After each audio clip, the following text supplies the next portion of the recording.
Tu y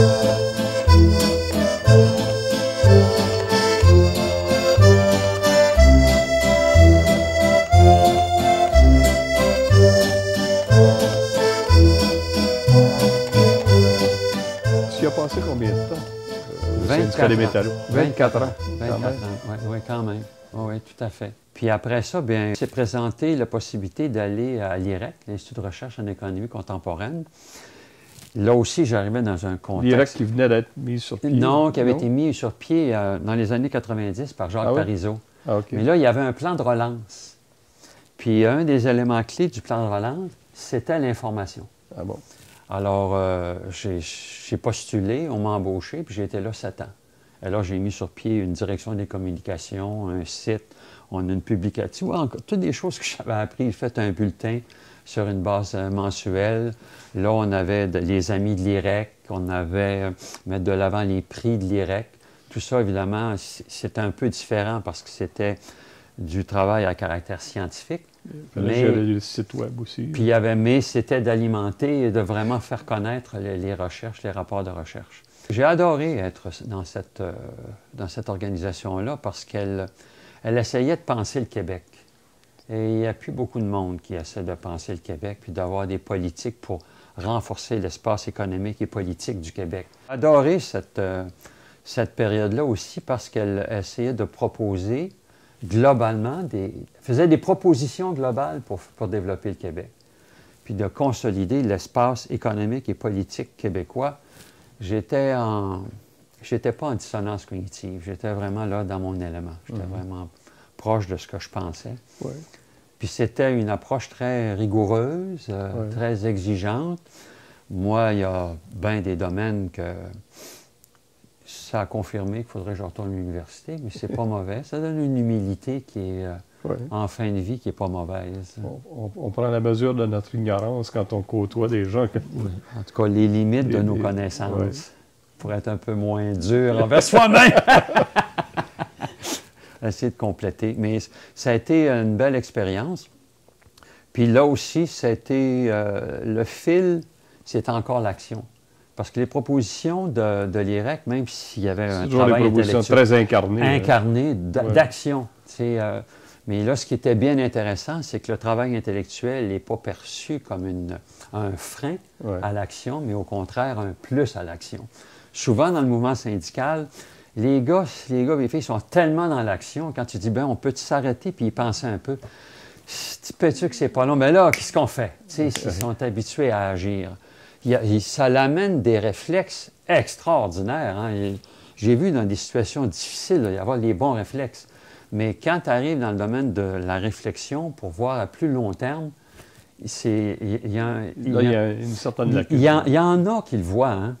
Mais j'ai vu des dirigeants qui le voyaient, mais à un moment donné, tu te fais manger, puis comme tu n'as pas assez de ressources financières pour libérer du monde pour t'alimenter, tu es obligé de tourner coin rond ou d'aller... Mais des fois, il y a quelque chose de... Je regarde le mouvement syndical, puis je trouve qu'il y a quelque chose de miraculeux des fois. Comment il se fait avec le peu d'outils qu'on a, ce qu'on réussit à amener comme proposition, puis les gains qu'on fait, hein, c'est assez étonnant. C'est assez étonnant. Moi, je l'ai vu là, en regardant avec l'IREC. Nous autres, on avait des moyens très, très petits, mais on était en contact avec d'autres institutions de recherche, puis même le gouvernement. Ils ont des outils.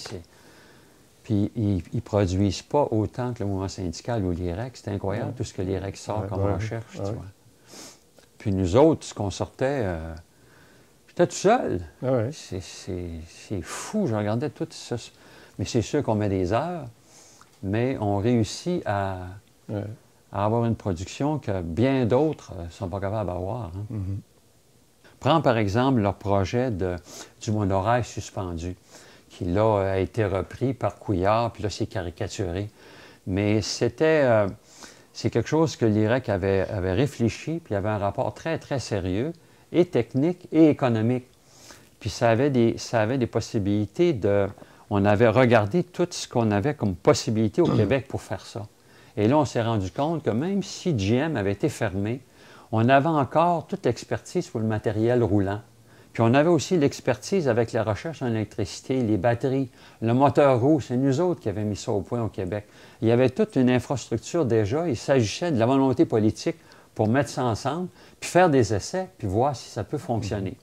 Sur le plan politique, sur le plan économique, c'était de consolider l'espace économique québécois avec un moyen de transport qui est rapide, tu vois. Puis là, il reliait toutes les capitales nationales, les capitales régionales. Alors, il était prévu que ça aille à Rimouski, que ça aille au Saguenay-Lac-Saint-Jean, que ça aille... Il y avait quelque chose de très porteur. Mais malheureusement, la première réaction qu'on a eue, ça va-tu marcher? Tu sais, c'est hallucinant, une société qui a perdu ses ressorts. Là. Ouais. Dans les années 60, quand on a nationalisé l'électricité, si on avait dit, ça va-tu marcher? Si on avait dit ça, là, on n'aurait jamais fait les tours de 750 000 volts. On a été les premiers au monde, on a développé une expertise. Pourquoi est-ce qu'on ne peut pas faire la même chose avec le développement durable, le transport durable, avec déjà toute l'expertise qu'on a? Le parc éolien le plus important en Amérique du Nord, c'est nous autres qui l'avons dans le Grand Nord, avec des lignes électriques, la Manicouagan, puis la baie James pour se connecter à ça. Tu sais, on a les lignes sont déjà là. Les lignes sont déjà là, mais tu sais, tu dis ça, puis c'est dans le vent. Mais le potentiel, il est là. La biomasse, c'est la même chose.